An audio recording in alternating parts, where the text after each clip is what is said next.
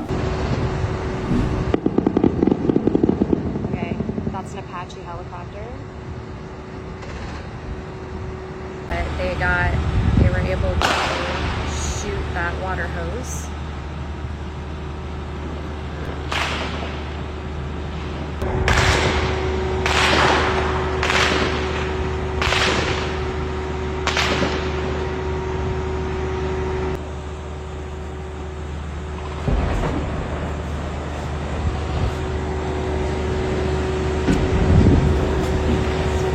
For those of you who are just chiming in, I am a trauma ER nurse from Seattle, Washington. I am currently in Gaza City.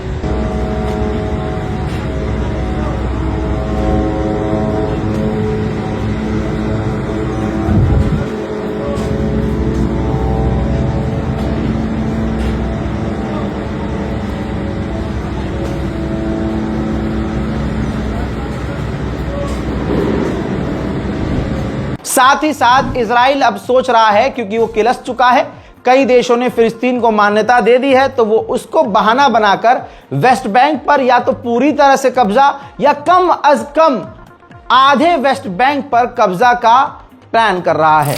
Israeli channel और अमेरिकी channel, देखिए CNN की report लगा रहा हूं, अब ये खुलकर खुद मान रहे हैं कि 10% से ज्यादा आबादी गाजा के अंदर मारी गई है या लापता है। लापता का कोई मतलब नहीं दोस्तों, जाहिर सी बात है मारी गई है। और जब इजराइल खुद इस बात को मान रहा है तो सोचिए ये आंकड़े कितने और बड़े हुए होंगे। उधर इजराइल ने आखिरकार फ्लोटिला को वार्न कर दिया है कि जो फ्लोटिला काफिला गाजा की तरफ बढ़ रहा है, हम उसको गाजा के अंदर आने नहीं देंगे। खुलासा हो गया है, इजरायली अखबारों ने खुद इजराइल की पोल खोली है। आपको पता है इस दुनिया में पैसा चलता है, जंग जब कहीं होती है तो नुकसान ज्यादा लोगों का होता है, लेकिन कुछ गिने चुने लोगों का फायदा बहुत बड़ा होता है। देखिए ये जो कुछ तस्वीरें आपको नजर आ रही हैं, ये चेहरों को पहचान लीजिए। इजराइल के अखबारों ने माना है ये अमेरिकी यहूदी बिलियनर्स हैं जो अमेरिका में रहते हैं, लाखों कंपनियों के ये मालिक हैं, पूरी दुनिया में सबसे अमीर लोगों में ये शुमार होते हैं और खासकर अमेरिका के ये बिलियनर्स हैं। और लेकिन इनका जो बैकग्राउंड है वो यहूदी हैं, वो यहूदी जिनके माँ बाप यहूदी थे, यहूदी रहते हुए इनके पिता, इनके माँ बाप जो है ख़ानदान वाले इजराइल में रहे और इनकी औलादें आज जो बिजनेसमैन बन चुकी हैं वो अमरीकी बन चुके हैं और अमेरिका में आके रह रहे हैं। रिपोर्ट में यह माना गया है कि यही बिलियनर्स जो गिने चुने हैं यही मोटी फंडिंग कर रहे हैं और गाजा के अंदर जो नरसंहार हो रहा है उसका पूरा खर्चा अमेरिकी यही बिलियनर्स उठा रहे हैं। सऊदी अरब ने ऐलान किया था कि वो फ्रांस के साथ 2 स्टेट सॉल्यूशन पर मीटिंग करने वाला है। फ्रांस भी खुद इसमें इंटरेस्ट ले रहा था। अब मीटिंग कंफर्म है कि हाँ, दोनों देशों की और कई देश इसमें शामिल होंगे। तो आपको पता है अमेरिका और इजराइल इस मीटिंग को बायकॉट कर रहे हैं और अपने साथी देशों को डरा रहे हैं, धमका रहे हैं कि इस मीटिंग में 2 स्टेट सॉल्यूशन की मीटिंग में शामिल ना होना। अब ये तो जनाबे मोहम्मद बिन सलमान को समझना चाहिए, जिससे आप कल तक ख्वाब देख रहे थे नॉर्मलाइजेशन का, वो अगला इंसान नंगा होकर आपके सामने खड़ा हो रहा है। वहीं डोनाल्ड ट्रंप को हमास ने खत भेजा है कि 60 दिन का सीज फायर करने के लिए हम तैयार हैं और उसके बदले हम आधे यहूदी हॉस्टेज को रिहा करेंगे, लेकिन डोनाल्ड ट्रंप यानी आप सीज फायर की गारंटी लें। कल लेबनान पर जो इजराइल ने हमला किया वो हमला मैंने बताया था, जिसमें परिवार का मैंने फोटो दिखाया था।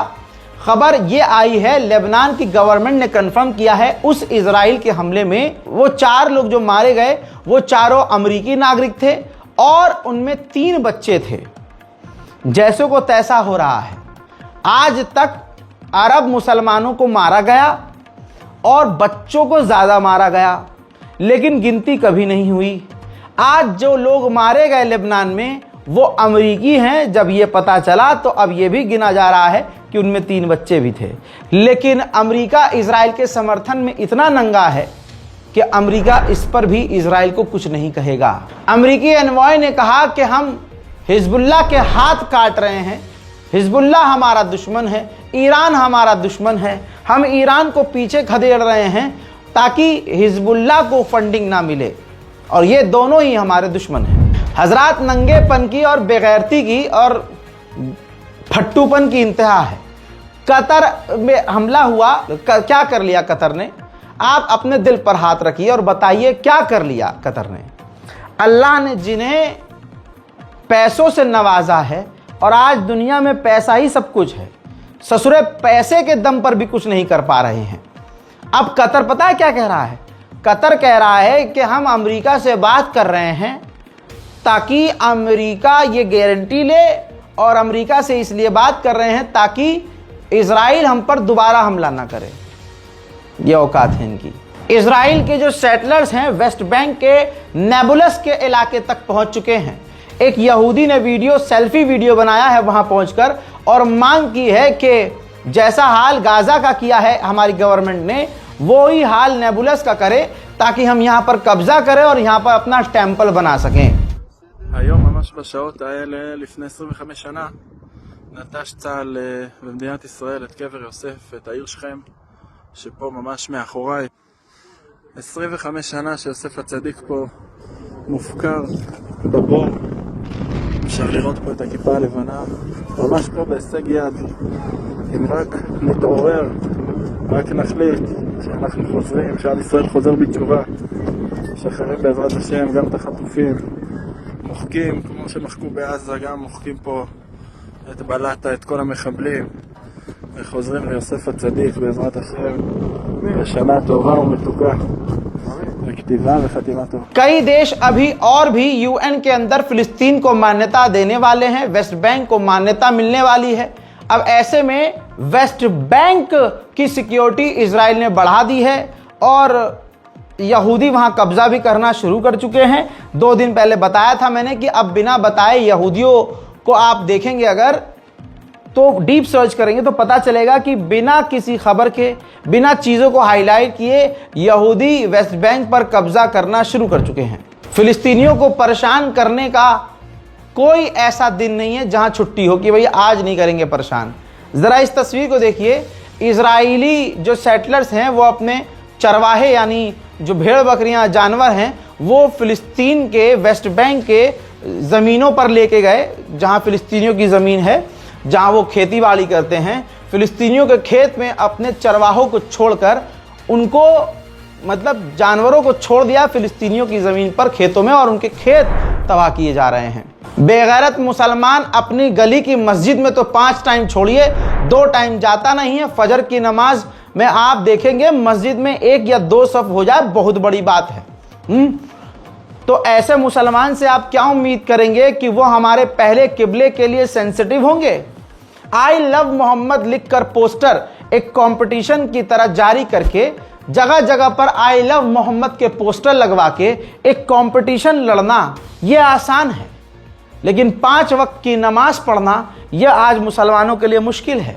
माफ़ कीजिएगा मुसलमान भाइयों, मैं न मौलवी हूँ, ना आलिम हूँ, ना फाजिल हूँ, ना मैं आप लोगों का कोई टीचर हूँ, लेकिन जो बात पर्सनली ये मैंने फील की है कि जितनी शिद्दत से आज आई लव मोहम्मद हिंदुस्तान के मुसलमान चीख चीख कर रील पर अपलोड कर रहे हैं, इंस्टाग्राम पर अपलोड कर रहे हैं, आई लव हुजूर पाक सल्लल्लाहु अलैहि मोहम्मद लिख के गलियों के चौराहों पर पोस्टर लगा रहे हैं, यह मामला ठंडा होने के बाद वही पोस्टर जमीन पे गिरा होगा और इन मुसलमानों को फर्क नहीं पड़ेगा।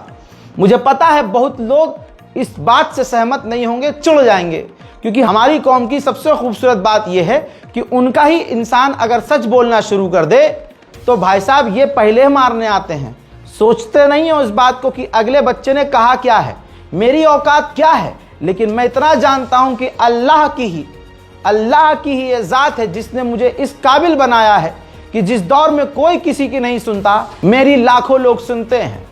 अब मेरा ये फर्ज बनता है कि आपके सामने मैं फैक्ट रखूं।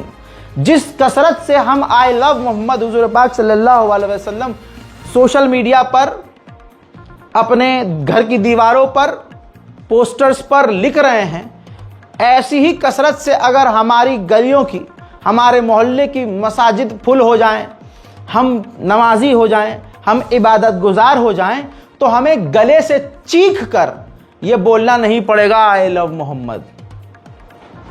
अपने किरदार से, अपने अंदाज से, अपनी गुफ्तगू से, अपने लहजे से पता चलना चाहिए कि ये मुसलमान है।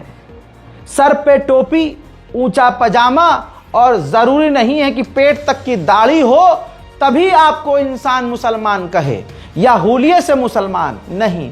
मैं कहता हूं नजरिए से मुसलमान बनिए, मैं कहता हूं ईमान से मुसलमान बनिए, मैं कहता हूं दिल से, मन से मुसलमान बनिए।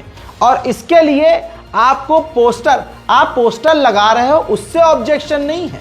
दिक्कत यह है कि पोस्टर आज आप जिस कसरत से लगा रहे हो, आज ये पोस्टर लगाने की जरूरत नहीं पड़ती अगर आप नमाजी होते, अगर आपकी मस्जिदें आबाद होती, अगर आपके अंदर यूनिटी होती। अब जिन मुसलमानों के अंदर इतनी हिम्मत नहीं कि वो नमाज पढ़ें, कितने लोग जमात पे तो मजाक उड़ाया जाता है, रील्स बनाई जाती हैं, कॉमेडी की जाती है। कहाँ चल भाई तूने, क्या नाम है तेरा, टक्कर लग गई। एक आदमी, एक रील देख रहा था मैं, 1-2-3 लोग जा रहे थे, उस पर एक नौजवान लड़का टकरा जाता है कंधे से कंधा। वो कहता हाँ भाई दिख के नहीं चल रहा, क्या नाम है तेरा? बोलता हाँ लिख ले, गुलफाम नाम है मेरा। हाँ गुलफाम, बाप का नाम बोल। हाँ फहाद। अच्छा गुलफाम वल फहाद मुबारक हो, 40 दिन की जमात में चलोगे। उसे टांग के ले जाते हैं। ये देखने में आपकी हंसी छूटेगी, लेकिन ज़रा सोचिए ईमान से कि यह मजाक किस चीज़ का उड़ाया जा रहा है। उस जमात का जिस जमात में आपका मतलब कहते हैं ना डिटॉक्स किया जाता है, आपके अंदर से गंदगी को निकाला जाता है। आपकी कुछ मतलब मेरा ये यकीन है कि अगर कोई बंदा कितना भी गुनाहगार हो, उसके अंदर 50 गुनाह होंगे और वो जमात में चला जाए, तो मुझे इतना पता है 4-5 गुनाह तो इंशाल्लाह वो छोड़ ही देगा। और जो जानकारियाँ उलमा देते हैं, जो मौलाना देते हैं, जो इमाम देते हैं, उससे आपका ईमान ताज़ा होगा। लेकिन नहीं, और यही ईमान जो आपको जमात में समझाया पढ़ाया जाता है, वो यहाँ भी कामयाब है। यहाँ दीन में भी आपको कामयाबी मिलेगी और दुनिया में भी कामयाबी मिलेगी और आखिरत में तो सवाब है ही। तो भाई जमात तो बहुत दूर की बात, जो ज़रूरी है, जिसकी कोई माफ़ी नहीं है, वो नमाज छोड़ नहीं सकते आप। वो नमाज हम तो पढ़ते नहीं। तो अब ऐसे मुसलमान क्या हमारे पहले किबले के लिए आवाज़ उठाएंगे, बोलेंगे? हर वीडियो में कहता हूं दुआ कीजिए। और दुआ कब बेहतर होती है? इबादत के दौरान, इबादत के बाद। तो भाई नमाजी बनिए, नमाज पढ़िए। ये सब फिर आपको चीख कर चिल्ला, वो दूसरे मजहब हैं जिनको अपना गला फाड़ कर हमारी मस्जिदों के आगे चीखना पड़ता है। ये तो हमारी मस्जिदों की ताकत है, ये तो ईमान की, ये इस्लाम की ताकत है कि शैतान जब मस्जिद के आगे आता है तो उसको हाज़िरी आने लगती है, अंदर का इब्लीस बाहर आता है और वो चीखम चिल्ली करता है। होता है, कोई बड़ी बात नहीं है। इसलिए ज़रा इस तस्वीर को देखिए। आज जो पूरी दुनिया का मुसलमान गफलत में है, आज हमारा पहला किबला हमारे हाथ से बैतुल मुक़द्दस जा चुका है। फ़िलिस्तीनियों के इलाके में तो यहूदी जा ही रहे हैं, हज़ारों की मात्रा में रोज़। ये देखिए बैतुल मुक़द्दस में घुसपैठ हो रही है। हज़रात, मैंने बहुत सारी चीज़ें बोल दी हैं, अगर किसी को बुरा लगे तो माफ़ कीजिएगा। मैं आपका मामला आपके ऊपर और अल्लाह के बीच में छोड़ता हूँ। मेरा जो काम था मैंने कर दिया है। अपने वीडियोस के ज़रिए, अपने इस रिपोर्ट के ज़रिए मैं जितने पैगाम देना चाहता हूँ ख़बरों के बीच देता हूँ। अगर किसी को बुरा लग रहा है तो मुझे माफ़ कीजिएगा। जय हिंद।